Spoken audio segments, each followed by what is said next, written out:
আসসালামু আলাইকুম ওয়া রাহমাতুল্লাহি ওয়া বারাকাতুহু। মহান রব্বুল ইজ্জাতুল জালালের দরবারে শুকরিয়া আদায় করছি এই জন্য যে মহান রব্বুল ইজ্জাতুল জালাল দীর্ঘ একটি বছর পরে আমাদেরকে আবার সেই মহান কামিল মুর্শিদ সুফি মুফতি আজম গাজী রহমতুল্লাহি আলাইহি ওনার বিশিষ্ট শাগরিদ এবং বিশিষ্ট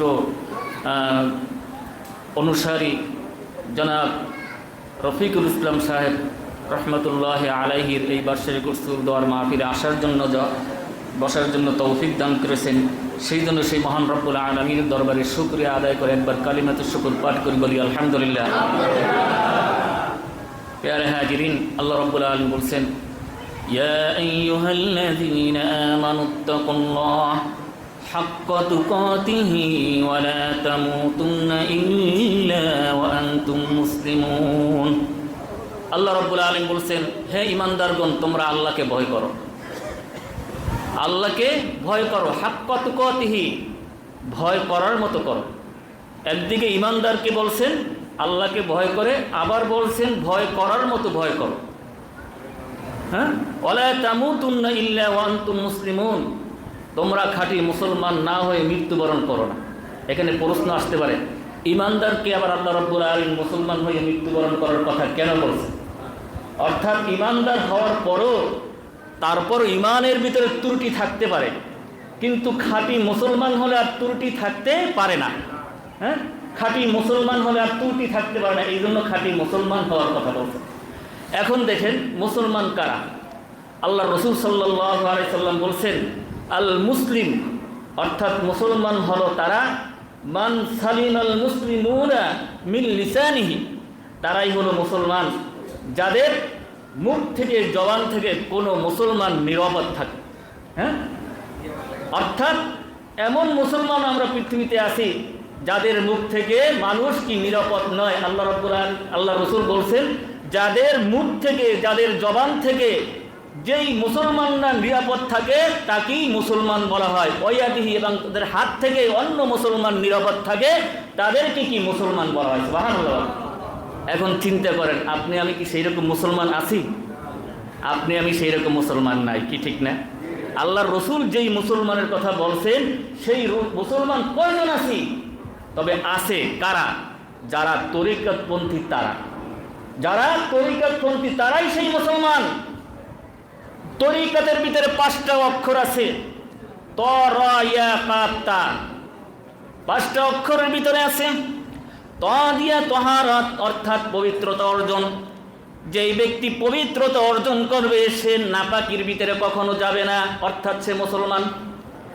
যেই ব্যক্তি রিয়াজত করবে, যেই ব্যক্তি আল্লাহকে ভালোবাসবে, কঠোর পরিশ্রম করবে, যেমন আমার হুজুর মাওলানা আজম গাজী রহমতুল্লাহি আলাইহি জমিদারি ছেড়ে দিয়ে সব কিছু বিসর্জন দিয়ে ওই শরীর জঙ্গলে যাইয়া রিয়াজত করছে আল্লাহকে পাওয়ার জন্য।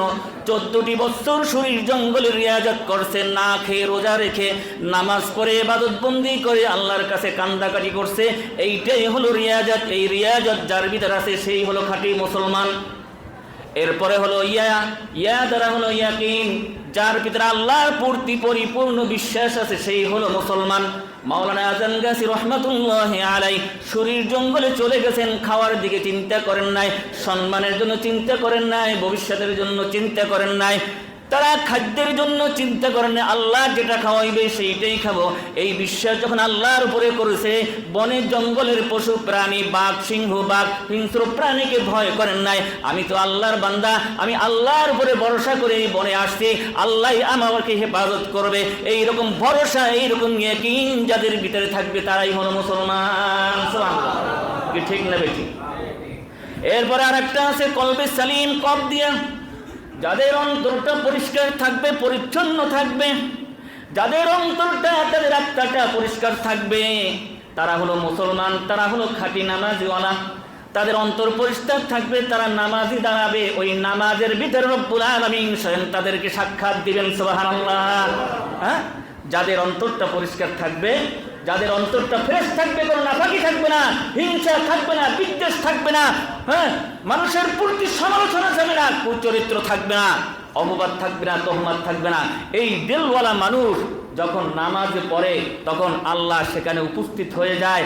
আস-সাজিদু ইয়াসজুদু আলা কদামির রহমান, যখন তিনি সিজদা দেন সিজদাটা আল্লাহ রাব্বুল আলামিন কুদরতি পা মোবারকে পড়ে যায়। সুবহানাল্লাহ, কিতাবের ভিতরে আসছে তখন আল্লাহ রাব্বুল আলামিনের রহমতের কুদরতি হাত দ্বারা ওই ব্যক্তির মাথায় আদর করতে থাকে আর বলে থাকে, বান্দা আজকে তুমি যে পরিচয় দিয়েছো, যেই কাজটি করেছো, হে বান্দা আমি তোমার জন্য জামিনদার হয়ে গেলাম, তোমার জন্য আমি আল্লাহ হয়ে গেলাম, অর্থাৎ তোমার কোনো চিন্তা নাই। সুবহানাল্লাহ বলেন।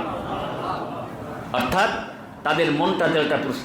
কিতাবের ভিতরে আসছে ওই সমস্ত লোকগুলো যাদের অন্তরটা পরিষ্কার থাকে, যাদের মনটা পরিষ্কার থাকে, ফ্রেশ, তাদের ভিতরে লোভ নাই, লালস নাই, দুশ্চিন্তা নাই, অহংকার নাই, তাদের ভিতরে কোনো চিন্তা নাই, তাদের ভিতরে কোনো মানুষের প্রতি কোনো তহমত নাই, কোনো কিছু নাই, মানুষের প্রতি তারাই করে না। তারা কি করে, ওই মনটা যখন থাকে তখন সে অস্থির হয়ে যায়, নামাজ তাকে জোর করে নিয়ে ওই নামাজের মাসলায় দাঁড়া করাই দিয়ে আয় বললে, হে বান্দা আমি কি পবিত্র আত্মা, আমি পবিত্র সত্তা আল্লাহর সাথে মিলিত হইতে চাই, তার সাথে সাক্ষাৎ করতে চাই, মোলাকাত করতে চাই। তুমি ঘুমাই থাকতে পারবে না, বিছনায় থাকতে পারবে না, চলো তুমি তাড়াতাড়ি আল্লাহর সাথে সাক্ষাৎ করো, তাতেই আমি খুশি হয়ে যাই। সুবহানাল্লাহ।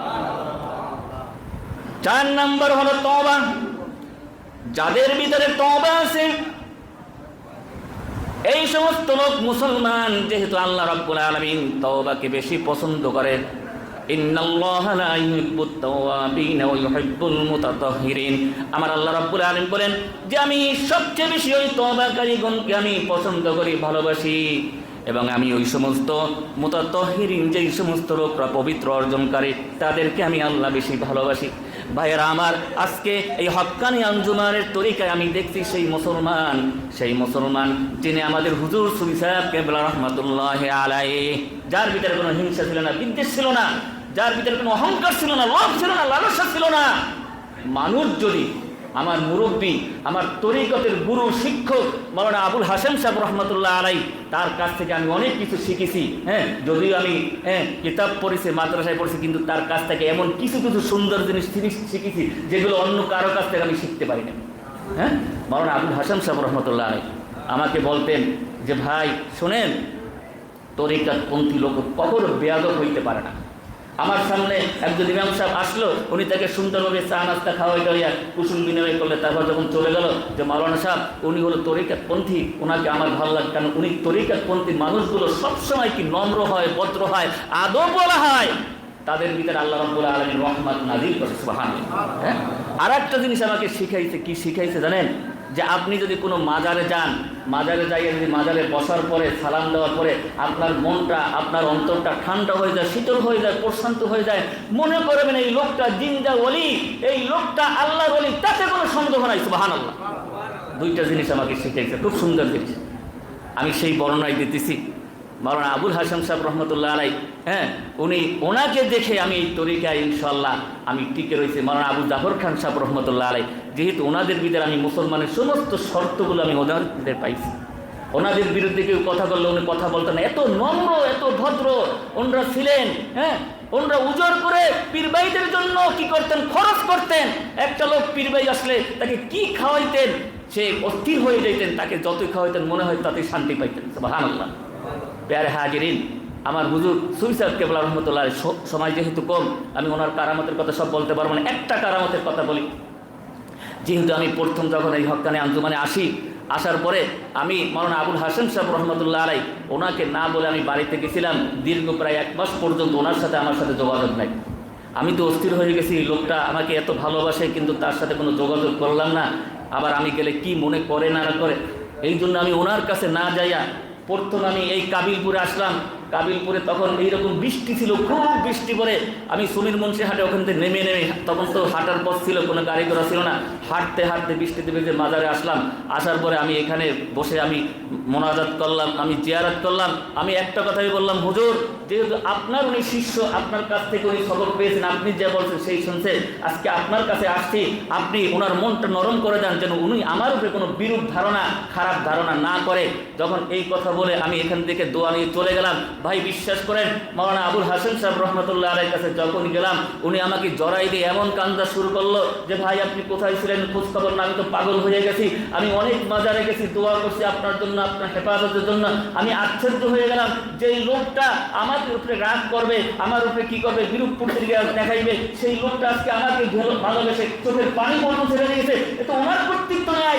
ওই সুফি সাহেব কেবলা রহমতুল্লাহ যেহেতু ওনাকে আগে সাক্ষাৎ করেছে মাদার দিয়াল, আল্লাহ রাব্বুল আলামিন তার উসিলায় ওনার দিলটাকে নরম করে দিয়েছে। সুবহানাল্লাহ। আমি সেই হইতে বুঝছি যে হুজুর কেবলা কেমন, যেহেতু উনি জিন্দা ওলি। আমি সবসময় বলে থাকি যে উনি হলেন জিন্দা ওলি, ওনার কাছে কেউ চাইলে ফিরে যায় না। কাজী ভাইয়েরা আমার, সময় শেষ, আমি বেশি কথা বলবো না। যে আজকে সুফি সাহেব কেবলা রহমতুল্লাহ আলাইহির দরবারে আমরা এসেছি, আমরা ওনার কাছ থেকে ওনার ওসিলায় আমরা সব কিছু চেয়ে নেব। উনি কি কাউকে ফিরাই দেন না? আমাদের ভাইজানরা কোম্পানি ভাইজানরা দেখেন আল্লাহ রাব্বুল আলামিন ওনাদেরকে তৌফিক দিয়েছে, ওনারা ওনার জন্য অনেক কিছু করতেছে। কেন? ওনারা অবশ্যই ওনাকে ভালোবাসে, বা ওনারা হুজুর ওনাদেরকে ভালোবাসে। আমাদের মিজান ভাই তারা তাদের পরিবার হুজুরকে এত ভালোবাসতো, ওনার আব্বা যান কথায় কথায় চোখের পানি ছেড়ে দিতেন আমাদের মুরব্বী মাওলানা আবুল হাসান সাহেব রহমতুল্লাহ আলাইহি। আর বলতেন, ভাই কার কাছে এত কথা বলবো, কাউকে পাই না ভালো কথা বলার জন্য। সেই জন্য পেয়ারে হাজির, আমরা ভাগ্যবান আজকে আমরা আসছি যে আল্লাহ রাব্বুল আলামিন আমাদেরকে এখানে এনেছেন। আল্লাহ পাক আমাদের তৌফিক দান করুন, আমরা যেন এই হুজুর মাওলানা সুফি সাহেব কেবলা রহমতুল্লাহ আলাইহি ওনার উসিলায় আল্লাহ আমাদের জীবনের গুণাখাতা মাফ করুন, আমাদেরকে এই তরিকায় অটুট থাকার তৌফিক দান করুন। আমিন ওয়া আখিরু দাওয়ানা আলহামদুলিল্লাহি রাব্বিল আলামিন। হাক্কানি তুরুশ শরীফ।